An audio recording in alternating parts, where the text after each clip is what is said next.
Bab 887. Niat seorang ayah.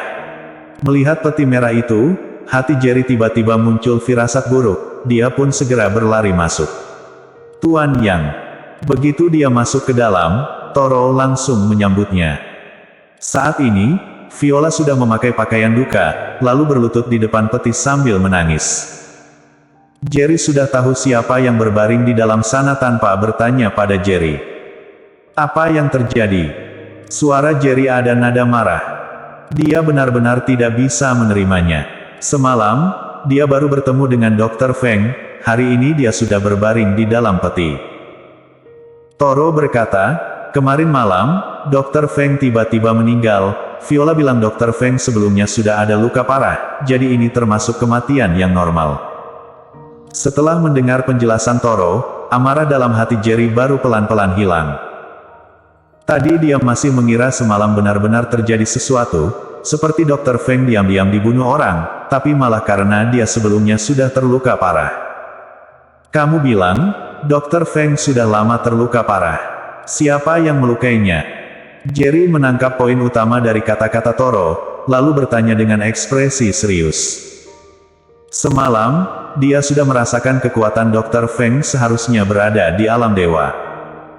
Jadi dia tidak mengerti, kenapa seorang petarung alam dewa bisa terluka parah.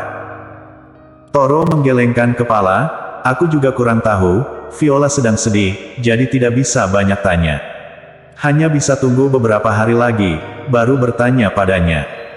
Jerry mengangguk, kemudian dia membakar satu dupa pada Dr. Feng. Viola, kelak kamu adalah adik kandungku. Kak yang akan menjagamu seumur hidup. Jerry berjalan ke samping Viola, lalu berjanji dengan ekspresi serius. Ini adalah hal yang dia janjikan pada Dr. Feng. Sekarang Dr. Feng sudah meninggal, Viola juga tidak ada kerabat lagi, jadi dia harus menepati janjinya. Kak Yang. Viola tiba-tiba memeluk Jerry sambil menangis dengan keras. Pada saat yang sama, di sebuah ruangan klasik kediaman Raja Guan. Raja Guan duduk di kursi kuno, sementara orang yang berlutut di depannya adalah Herman.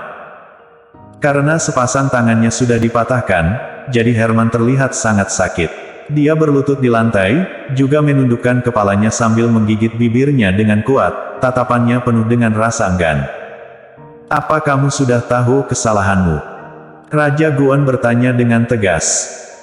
Herman menggertakkan gigi, aku tidak merasa diriku melakukan kesalahan. Bang! Seketika Raja Guan marah, lalu menepuk meja teh di depannya, meja pun patah. Sudah sampai sekarang, apa kamu masih tidak tahu dirimu melakukan kesalahan apa?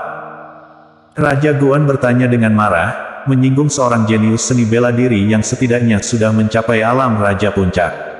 Menurutmu, apa kamu tidak melakukan kesalahan? Herman tiba-tiba menengadahkan kepala, lalu menatap Raja Guan dengan mata yang merah sambil berkata dengan kesal, meskipun dia benar-benar adalah petarung alam Raja Puncak, memangnya bisa kenapa? Keluarga Raja Guan punya banyak petarung hebat. Selama Anda turun tangan, dia hanya bisa mati. Aku tahu apa yang Anda takutkan. Kamu bukan takut padanya, melainkan takut pada orang keluarga seni bela diri legendaris, kan? Tapi, aku sudah menyelidiki jelas identitasnya, dia dan keluarga seni bela diri legendaris tidak ada hubungan apapun, bahkan 5 tahun yang lalu, dia hanya mahasiswa biasa saja. Raja Guan sangat marah sampai gemetar, lalu dia tiba-tiba berdiri dari kursinya. Dia selangkah demi selangkah berjalan ke depan Herman, kemudian menamparnya. Plak! Suara tamparan itu bergema di seluruh ruangan ini. Herman langsung terbang, lalu jatuh ke tanah, tapi sudut mulutnya sudah ada darah. Awalnya dua tangannya sudah patah, lalu ditampar Raja Guan hingga terbang. Saat ini, dia benar-benar tidak bisa berdiri. Hanya saja, dia tetap menunjukkan ekspresi bertahan, bahkan menggigit bibirnya dengan kuat agar tidak berteriak sakit. Aku tidak salah. Herman masih tidak mau mengakui kesalahan sendiri. Tidak salah. Raja Guan yang marah menjadi tertawa. Kamu bilang dia bukan orang dari keluarga seni bela diri legendaris. Oke, kalau dia bukan, kamu beritahu aku, 5 tahun yang lalu dia hanya mahasiswa biasa, jadi bagaimana dia bisa menjadi petarung alam Raja Puncak dalam waktu 5 tahun? Menurutmu, asalkan aku turun tangan, aku pasti bisa mengalahkannya dengan mudah. Kalau begitu, aku tanya padamu, di keluarga Raja Guan, siapa petarung alam Raja Puncak selain aku? Meskipun aku benar-benar bisa mengalahkannya, beritahu aku, bagaimana dengan Wayne? Apa dibunuh juga? Meskipun benar-benar bisa membunuh Wayne, kamu bisa memberitahuku, bagaimana aku menjelaskan hal ini kepada Kaisar Wu setelah Kaisar Wu menyelidiki jelas hal ini. Raja Guan sangat marah, bahkan terus bertanya sehingga membuat Herman tertegun sejenak. Dia bukan orang bodoh, malah sangat pintar dan punya tindakan hebat. Tapi, hari ini karena Jerry yang dianggapnya tidak ada latar belakang membuatnya kehilangan posisi mewariskan tahta. Jadi, dia sangat marah, bahkan mengira Raja Guan terlalu teliti. Setelah ditampar oleh Raja Guan dan ditanyai banyak pertanyaan yang menusuk hatinya, Herman pun pelan-pelan menjadi tenang. Ayah, aku sudah salah. Akhirnya Herman menundukkan kepala, lalu berkata dengan mata merah, aku sudah salah. Aku benar-benar sudah tahu kesalahanku.